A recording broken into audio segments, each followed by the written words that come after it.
Brooklyn, New York. I served for a little over 5 years as a combat medic in the United States Army. It's a distinct honor to be with people like the Gold Star Mothers, people like MFSO, Staten Island Peace Action.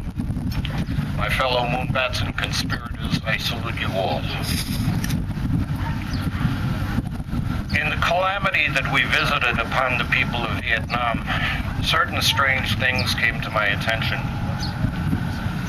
Our institutionalized racism, homophobia, all those things that are still an epidemic in this nation of ours, they all fell to the side when you're on a battlefield and you had to worry about the guy next to you. Nowadays, it's the guy and the gal next to you. A few miles from Arlington National Cemetery in Virginia, there's a private veteran cemetery where men and women make a conscious choice to be buried instead of in Arlington, and one of the main reasons is that they allow tombstones in which you can have whatever you choose engraved on them. There's the most interesting one there. It's Air Force Staff Sergeant Leonard Matlovich.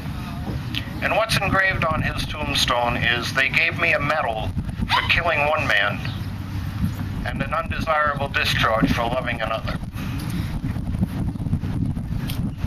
That battle goes on to this day. We're here to remember all of those who gave their lives ostensibly in the defense of freedom and of their country. My family has a long history of that. In defeating the fascists, we contributed a 19-year-old uncle of mine, Howard, God rest his soul, to help stop Rommel in North Africa.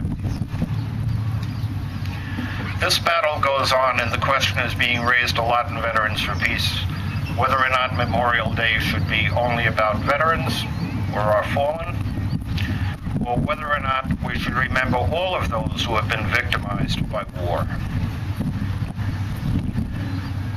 I'm starting to tend towards the latter position because we bring perdition and suffering and horror upon people, and certainly over the 8 years of the past administration, the good name and the honor of this country has been dragged in the mud. I don't think that's just my opinion. I think the last election pretty much proved that a lot of people feel the same way. Don't ever let them tell you that you're in a minority. You're not. The difference is you're activists.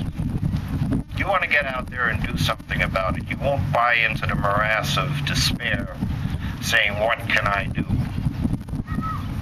This is what you can do.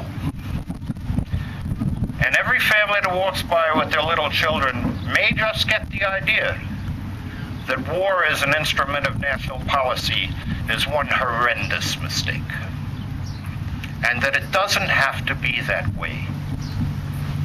Not every country has 68 bases around the world so that we can project the power that we think we have. Okay?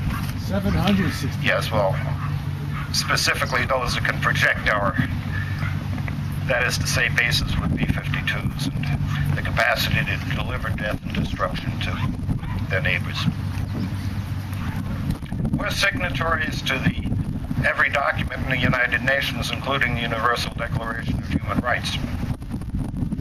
And it's my hope and prayer that by doing things like this, we can deliver two messages.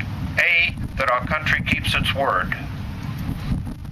And B, that the abolition of war as an instrument of national policy is something that we all have to work for. And we can convince our neighbors of the justice of that position. Peace is patriotic. Don't let them tell you otherwise. What is unpatriotic is to commit our young men and women to these various enterprises throughout the globe in which we have no legal, ethical, or moral right to do so. Change is in our hands. And our president has told us, you have to hold my feet to the fire. You cannot depend upon the Congress to do it. By executive order, President Obama will soon do what Harry Truman did in a moment of courage when he ended segregation in the military with the stroke of a pen. Well, we still practice discrimination in the military, and it will be ended in exactly the same way. With the intestinal fortitude of a good president, we can put an end to this dastardly don't ask, don't tell policy, where you take Arabic